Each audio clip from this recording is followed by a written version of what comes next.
Hello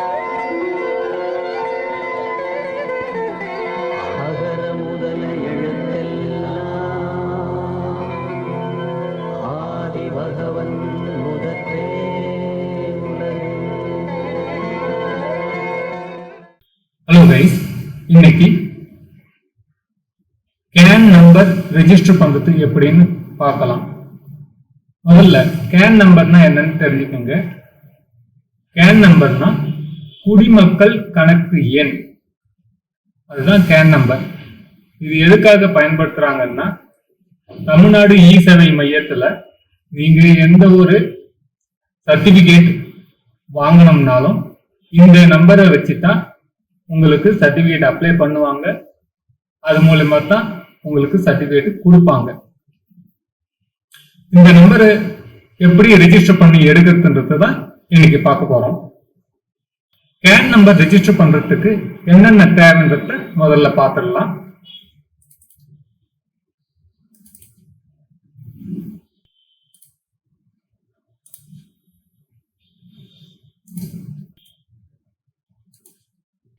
எந்த மெம்பருக்கு register பண்ண போறோமோ அந்த மெம்பருடைய ஆதார் கார்டு, அவங்களுடைய அப்பா பெயர், அவங்களுடைய அம்மா பெயர், அவர் எந்த கம்யூனிட்டியை சார்ந்தவர், அவர் என்ன வேலை செய்கிறார் மற்றும் அவருடைய கல்வி தகுதி, அவருடைய திருமண நிலை, இது தவிர அந்த நபருடைய ஆதாருடன் இணைக்கப்பட்ட மொபைல் நம்பர் தேவை. இது எல்லாத்தையும் கையில வச்சுக்கிட்டு CAN நம்பர் ரெஜிஸ்டர் பண்ணணும். இது எப்படி பண்றதுன்னு இப்ப பார்க்கலாம்.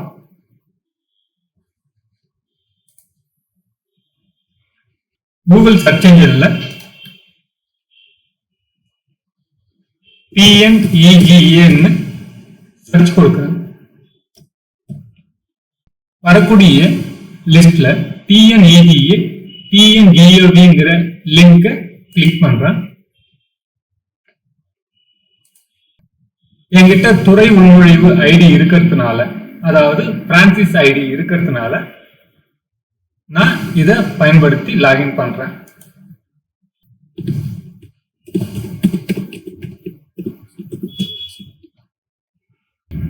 யூசர் ஐடி பாஸ்வேர்ட் போட்டு இந்த கேப்சாவையும் டைப் பண்ணி லாகின் கொடுக்கிறேன்.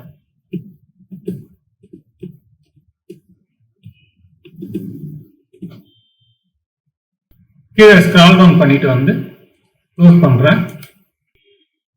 ஓகே கொடுக்குறேன். என்னோட ஐடி லாகின் ஆயிடுச்சு. இப்ப CAN நம்பர் ரெஜிஸ்டர் பண்ண ஏதாவது ஒரு டிபார்ட்மெண்ட்ல ஒரு சர்வீஸை கிளிக் பண்ணலாம். நான் எக்ஸாம்பிளுக்கு ரெவென்யூ டிபார்ட்மெண்ட்ல கிளிக் பண்றேன். அதுல கம்யூனிட்டி சர்டிபிகேட்ன்றதையும் கிளிக் பண்றேன். ஒரு பாப்அப் விண்டோ வந்திருக்கு. அதை மேக்ஸிமைஸ் பண்ணிக்கிட்டேன்.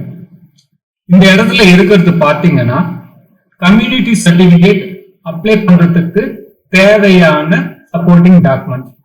ஆனா நாம இப்ப பண்ண போறது கம்யூனிட்டி சர்டிபிகேட்டா இல்ல, CAN ரெஜிஸ்ட்ரேஷன். அதனால இது நமக்கு தேவையில்லாதது. கம்யூனிட்டி சர்டிபிகேட் அப்ளை பண்ணும்போது இந்த டாக்குமெண்ட் தேவைப்படும். ப்ரொசீட் கொடுக்குறேன். ஏற்கனவே CAN நம்பர் ரெஜிஸ்டர் பண்ணியிருந்தா இந்த இடத்துல நம்பர் போட்டுட்டு சர்ச் கொடுத்து ப்ரொசீட் கொடுத்துட்டு கம்யூனிட்டி சர்டிபிகேட் அப்ளை பண்ணலாம். நாம இன்னைக்கு CAN நம்பர் ரெஜிஸ்டர் பண்றது எப்படின்னு தான் பார்க்க போறோம். அதனால இது வரைக்கும் ரெஜிஸ்டர் பண்ணாத ஒரு நபருக்கு தான் CAN நம்பர் ரெஜிஸ்டர் பண்ண போறோம். அதனால ரெஜிஸ்டர் CAN இங்க கிளிக் பண்றேன். நான் ஏற்கனவே சொன்ன மாதிரி அந்த நபருடைய ஆதார் கார்டு வேணும்னு சொன்னேன். அந்த ஆதார் டீடைல்ஸ் என்கிட்ட இருக்கு. அது தவிர சப்போர்ட்டிங் டாக்குமெண்டா ration card, voter ID, PAN card, Sri Lankan ration card. அந்த நபர் ஸ்ரீலங்கனா இருந்தா ஸ்ரீலங்கன் ரேஷன் கார்டு தேவை. இது மேண்டட்டரி இல்லை தற்போதைக்கு. சரி, இப்போ இந்த நபருக்கு CAN ரெஜிஸ்ட்ரேஷனை பார்க்கலாம். முதல்ல அந்த நபருடைய ஆதார் நம்பர் போடுறேன். அடுத்து நான் செல்வின்ற தகுதியை செலக்ட் பண்ணிக்கிறேன். அந்த நபருடைய பெயர் ஆங்கிலத்திலையும் தமிழ்லையும் போடணும். இந்த இடத்துல ஆங்கிலத்துல டைப் பண்ணிட்டு ஒரு ஸ்பேஸ் கொடுத்தீங்கனாலே ஆட்டோமேட்டிக்கா தமிழ்ல மாறிக்கும். அப்படி இல்லைன்னா கூகுள் டிரான்ஸ்லேட்ல நீங்க டைப் பண்ணி அங்க இருந்து காப்பி பண்ணி எடுத்துட்டு வந்து இந்த இடத்துல பேஸ்ட் பண்ணிக்கலாம். அவர் எந்த பாலினத்தை சேர்ந்தவர்ன்றத செலக்ட் பண்ணணும். அடுத்து அவருடைய திருமண நிலை, நான் ஏற்கனவே சொன்னேன் இல்லைங்களா, திருமணமானவரா ஆகாதவரா, அன்மேரிடுன்னு செலக்ட் பண்றேன். அடுத்து அந்த நபருடைய டேட் ஆஃப் பர்த், முதல்ல வருஷத்தை செலக்ட் பண்ணிக்கணும். அடுத்து மாசத்தை செலக்ட் பண்ணணும். இது ரெண்டுத்தையும் செலக்ட் பண்ணி ஓகே கொடுத்ததுக்கு அப்புறம் டேட் செலக்ட் பண்ணணும். அதுக்கு அடுத்து ரிலேஷன்ஷிப், அந்த நபருடைய உறவு முறையை தேர்வு செய்யணும். அந்த நபருடைய அப்பாவை தேர்ந்தெடுக்கிறேன். அவங்க அப்பா பெயர் இந்த இடத்துல டைப் பண்ணணும். அந்த நபருடைய அப்பா பெயரை தமிழ்ல டைப் பண்ணணும். அந்த நபருடைய அம்மா பெயர் ஆங்கிலத்திலையும் தமிழ்லையும் டைப் பண்றேன். அடுத்து அந்த நபருடைய மதத்தை செலக்ட் பண்றேன். அதுக்கப்புறம் அவங்களுடைய கம்யூனிட்டியை செலக்ட் பண்றேன். அவங்களுடைய வேலை நிலை, அவங்க வேலை செய்யறாங்களா படிக்கிறாங்களான்றத செலக்ட் பண்றேன். அவங்க படிக்கிறாங்கன்றதுனால நான் ஒர்க்கர்ஸ் செலக்ட் பண்ணிக்கிறேன். கல்வி தகுதி என்னன்றத போடணும்னு அவசியம் இல்லை. கீழே ஸ்க்ரால் டவுன் பண்ணிட்டு வரேன். அந்த நபருடைய முகவரியை ஆதார்ல இருக்கிற மாதிரி ஃபில்அப் பண்றேன்.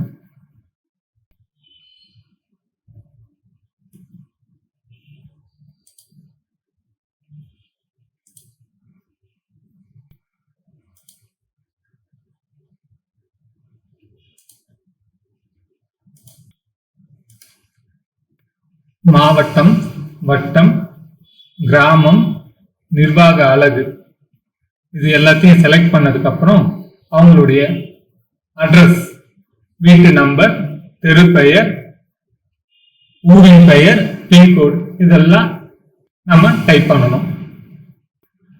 அந்த நபருடைய முகவரி அனைத்தையும் டைப் பண்ணதுக்கு அப்புறம் அவருடைய தற்போதைய முகவரியும் நிலையான முகவரியும் ஒன்னா இருந்தா இந்த செக் பாக்ஸை கிளிக் பண்ணிக்கலாம். ரெண்டும் வெவ்வேறையா இருந்தா நிலையான முகவரியை நாம திரும்பவும் டைப் பண்ணணும். நான் ரெஜிஸ்டர் பண்ணக்கூடிய நபருக்கு ரெண்டு முகவரியும் ஒரே முகவரின்றதுனால நான் இந்த செக் பாக்ஸை கிளிக் பண்ணிக்கிறேன். அடுத்து அந்த நபருடைய மொபைல் எண் அதை போட்டு கெட் ஓடிபி கொடுக்கணும். ஜெனரேட் ஓடிபின்னு கொடுக்கிறேன். மொபைலுக்கு வந்த ஓடிபியை இந்த இடத்துல டைப் பண்ணி கன்ஃபார்ம் ஓடிபின்னு வெரிஃபை பண்ணணும். வெரிஃபிகேஷன் முடிஞ்சதும் யூ ஹேவ் சக்சஸ்ஃபுல்லி வெரிஃபைடு ஓடிபின்னு இங்க கீழே மெசேஜ் வந்துருச்சு பாக்குறீங்க. அதுக்கப்புறம் ரெஜிஸ்டர்னு கொடுங்க. இங்க மேல ஓகே கொடுங்க. இப்ப பாத்தீங்கன்னா கேன் ரெஜிஸ்ட்ரேஷன் சக்சஸ்ஃபுல் மெசேஜ் வந்து யுவர் கேன் நம்பர் இஸ் கொடுத்து கேன் நம்பர் வந்திருக்கு. Please click and proceed button to move ஃபர்தர்னு சொல்லியிருக்காங்க. இது எதுக்காகன்னா நம்ம கம்யூனிட்டி சர்டிபிகேட் அப்ளை பண்றதுக்காக இருந்தா இந்த ப்ரொசீட் பட்டனை கிளிக் பண்ணி நேரடியா உள்ள போயிடலாம். அப்படி இல்லைன்னா இந்த கேன் நம்பரை நம்ம முதல்ல பார்த்தோம் இல்லைங்களா, ரெஜிஸ்டர் கேன் என்ற இடத்துல டைப் பண்ணி அந்த இடத்துல ப்ரொசீட் பட்டன் கிளிக் பண்ணி உள்ள போகலாம். ஓகே கைஸ், இன்னைக்கு TNEGAங்கிற தமிழ்நாடு இ-சேவை மைய வெப்சைட்ல கேன் நம்பர் ரெஜிஸ்டர் பண்றது எப்படின்னு பாத்தீங்க. இந்த வீடியோ உங்களுக்கு பிடிச்சிருக்கும்னு நினைக்கிறேன். இந்த வீடியோ பத்தின உங்க கமெண்ட்ஸ் எழுதுங்க. உங்களுக்கு இந்த வீடியோ பிடிச்சிருந்தா லைக் பண்ணுங்க, ஷேர் பண்ணுங்க. இது வரைக்கும் இந்த சேனலை சப்ஸ்கிரைப் பண்ணாதவங்க சப்ஸ்கிரைப் பண்ணுங்க. Thank you guys.